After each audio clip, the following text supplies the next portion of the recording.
Tamannaah Bhatia happy days మూవీతోని మనందరికీ పరిచయమైన ఈ మిల్కీ బ్యూటీ ప్రతి ఒక్క హీరోతోని యాక్ట్ చేసింది అండ్ అలాగే ప్రతి ఒక్క హీరోతో మంచి అనుబంధం ఉన్న వ్యక్తి.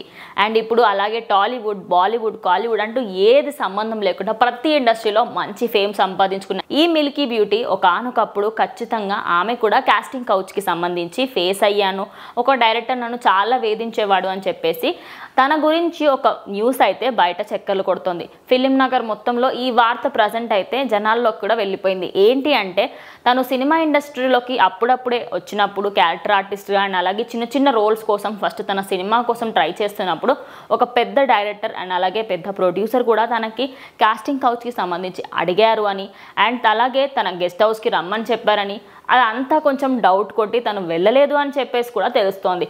నిజానికి చెప్పాలంటే తమన్నా భాటియానే కాకుండా ప్రతి ఇండస్ట్రీలో ఇలాంటి వాళ్ళు ఉంటారు అండ్ ఉండకుంటే అది విచిత్రం అనుకోవాలి, కానీ ఉంటే విచిత్రం అనుకోవడం ఏంటి అని చెప్పేసి చాలామంది నెటిజన్స్ దీని కింద కమెంట్స్ చేస్తున్నారు.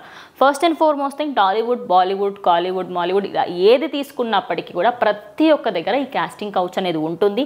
దానికి సంబంధించి అటు హీరోయిన్లు చాలామంది దీన్ని ఫేస్ అవుతూ ఉంటారు అండ్ ఒక కార్యక్రమంలో కూడా మీరు ఎవరైనా ఫేస్ అయ్యారని అడిగితే చాలామంది హీరోయిన్లు ఎస్ నేను దీనికి సంబంధించి దీంట్లో నేను చాలా బాధలు పడ్డం జరిగింది అండ్ ఎంతోమంది ఇలాంటి ఫేస్ అయ్యాను అని చెప్పేసి ప్రతి ఒక్క హీరోయిన్ తనంతట తాను బయటకు వచ్చి చెప్పడం జరిగింది.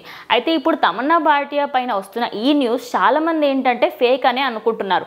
ఎందుకంటే అసలు ఇన్ని సంవత్సరాలు ఇండస్ట్రీలో ఉండి సడన్గా ఇప్పుడెందుకు చెప్తుంది, ఇన్ని రోజులు ఎందుకు బయటకు రాలేదు అంటే ఇన్ని రోజులు భయపడిందా ఆ డైరెక్టర్కి అని చెప్పేసి కూడా అనేవాళ్ళు లేకపోయారు.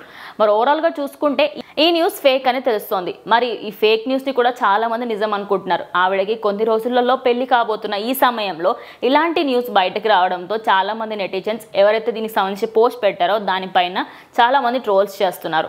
సో ఓవరాల్గా చూసుకుంటే తమన్నా భాటియా అసలు దీనికి సంబంధించి అసలు అయ్యిందా లేదా అనేది క్లారిటీ లేదు. బట్ ఈ వార్త అయితే సోషల్ మీడియాలో ప్రజెంట్ ట్రెండింగ్గా మారింది అండ్ తమన్నా ఫ్యాన్స్ అందరికీ టు బి ఆనెస్ట్ చెప్పాలంటే ఇదంతా ఫేక్ న్యూస్, ఇలాంటివి ఏవి నమ్మకండి.